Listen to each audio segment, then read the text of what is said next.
ગીર સોમનાથના સુપાજી ખાતે આહિર અગ્રણી હીરાભાઈ જોટવા દ્વારા દ્વારકામાં ઐતિહાસિક આહિરાણી મહારાસ મહોત્સવમાં ભાગ લેનારા 8500 જેટલા આહિર સમાજની બહેનો તેમજ બિહાર, યુપી તેમજ ગુજરાત સહિત અન્ય રાજ્યોના આહિરોની ઉપસ્થિતિમાં સ્મૃતિ મહોત્સવ યોજાયો હતો।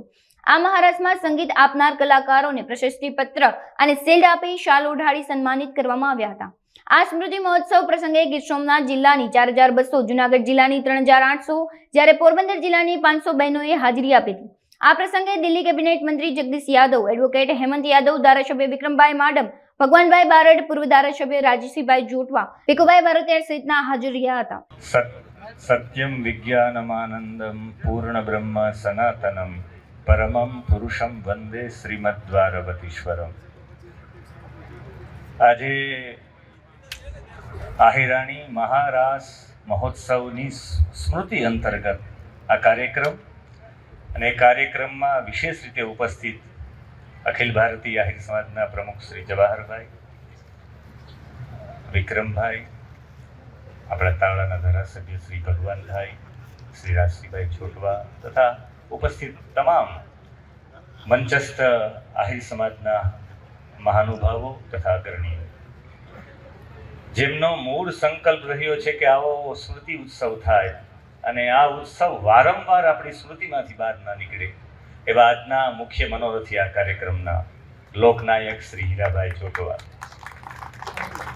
પૂજ્ય અખંડાનંદ સરસ્વતી મહારાજજી તથા સમસ્ત મહાનુભાવો તથા જેના માધ્યમથી આ કાર્યક્રમ થયો અને જેની સ્મૃતિમાં આ કાર્યક્રમ કરવામાં આવે એવા સમસ્ત બહેનો, ખાસ કરીને લીડીબેનથી લઈને સમસ્ત આ ઉપસ્થિત બહેનો, વિશેષ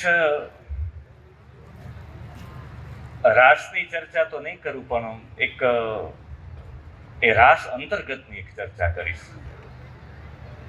ખાલી એક બહેનોએ સંકલ્પ કર્યો અને બહેનોએ સંકલ્પ કર્યો અને દ્વારિકામાં એ મહારાસમાં બહેનો ફક્ત ને ફક્ત આહિર સમાજના બહેનોએ એકત્રિત થઈ અને એક રાસ લીધો તો એ દ્રશ્ય સુદર્શન ચક્ર બની ગયું હોય તો ત્યારે જે રાસ થયો છે એ ત્યારે કેવું હશે।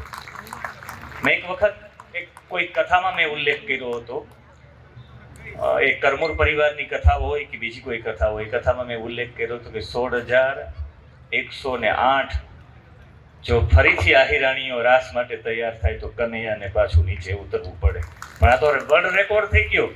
16 ની જગ્યાએ 32, 32 ની જગ્યાએ 45, હવે આંકડો કેટલો છે તો ન કહી શકાય, પણ હજારોની સંખ્યામાં તો એક બહેનોની, હજારો બહેનોની એવી અનુભૂતિ હતી। એમાં જે દ્વારકાધીશને આમંત્રણ આપવાનું માલદેવભાઈએ જે આવાહન કર્યું છે, અદ્ભુત એ આવાહન, એવું લાગે કે શબ્દોમાં ક્યાંક ને ક્યાંક કૃષ્ણની ઉપસ્થિતિ છે।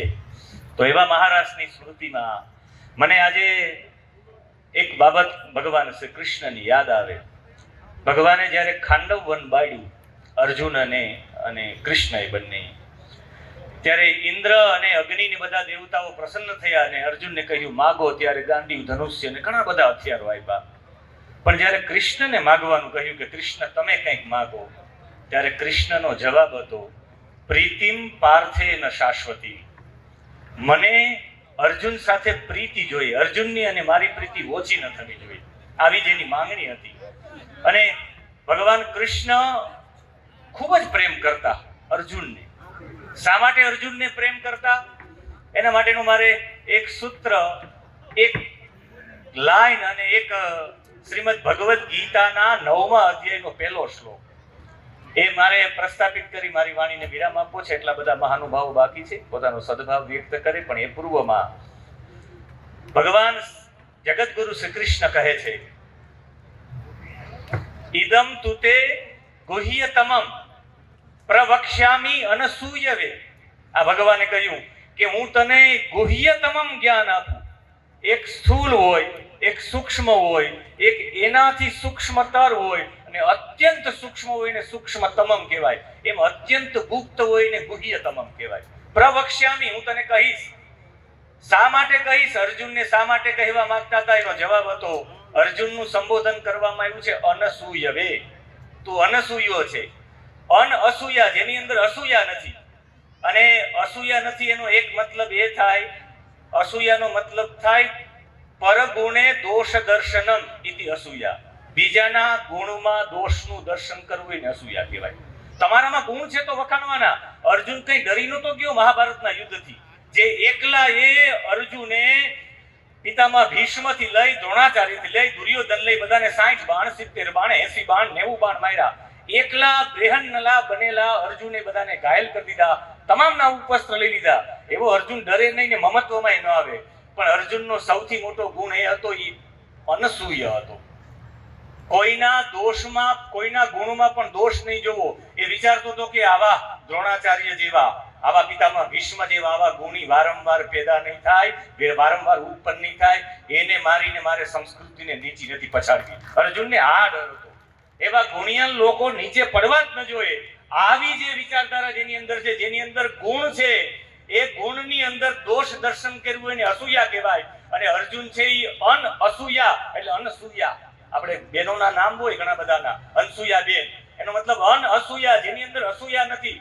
એટલે જેનામાં ગુણ હોય એ ગુણની અંદર ગુણના દર્શન કરવા જોઈએ. આજે આહિર સમાજના બધા અગ્રણીઓ હાજર છે, પણ આજે બધાની વચ્ચે મારે એટલું ચોક્કસ કહેવું પડશે કે હીરાભાઈની અંદર દાતૃત્વનો ગુણ છે, એમાં ના ન પાડી શકાય. દાતૃત્વમ પ્રિય વક્તૃત્વમ ધીરત્વમ ઉચિતજ્ઞતા અભ્યાસેન ન લભ્યેયુ ચત્વાર સહજા ગુણાઃ. આ 4 ગુણ સહજ છે, એ કોઈ અભ્યાસ કરવાથી ન આવે. દાતૃત્વમ દેવાની વૃત્તિ, પ્રિય વક્તૃત્વમ મીઠું બોલવું ને હિતકારી બોલવું, એવું પ્રિય વક્તૃત્વમ. ધીરત્વમ મુશ્કેલીના સમયમાં ધીરજ રાખવી. અને ઉચિતજ્ઞતા યોગ્ય સમયે યોગ્ય નિર્ણય લેવો. અભ્યાસેન ન લભ્યેયુ, આ અભ્યાસથી પ્રાપ્ત ન થતા ચત્વાર સહજા ગુણાઃ. આ 4 ગુણો સહજ છે. એટલે કોઈના ગુણમાં પણ દોષ નહીં જોવો, એને અનસૂયું કહેવાય. અને એવી અનસૂયા જેની અંદર છે ને, એ ખરેખર જ્ઞાનનો અધિકારી થાય. એટલે કૃષ્ણ અર્જુનને પ્રેમ કરતા હતા, જેની અંદર કોઈમાં દોષ જોવાની વૃત્તિ નહીં, ગુણમાં પણ ગુણ જુઓ. એવી ભાવના સાથે આજે એટલો મોટો આહિર સમાજ એકત્રિત થયો છે.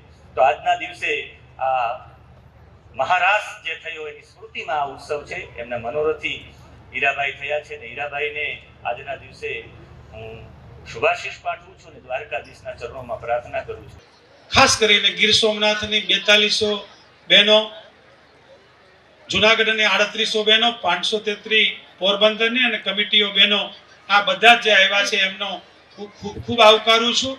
અને હંમેશને માટે સમાજ છે એ માત્ર પોલિટિકલ લીડર્સ અને પૈસા પાર્ટીના સન્માન કરતા હોય તે વ્યાજબી નથી. સાથે સાથે કલાકારોનું, લેખકોનું, પત્રકારોનું, સાધુનું, પ્રોફેસરોનું, ડોક્ટરોનું, વિશેષજ્ઞોનું, રાજુભાઈ બધાનું જો સન્માન થાય તો જ એને સમાજ કહેવાય. એમનો એક નમ્ર પ્રયાસ કર્યો. એમાં સમયની પાબંદીના લીધે મુખ્ય માણસો જેને સાંભળવા ઘટતા હતા એવા રાશિભાઈ, ભગવાનભાઈ, ભીખુભાઈ, હેમંત ખવા, વિક્રમભાઈ, ખાસ કરીને એમના વક્તવ્યનું એમણે દાન આપ્યું, એટલે એમનો વિશેષ આભાર માની વિરમું છું. જય મુરલીધર, જય દ્વારકાધીશ.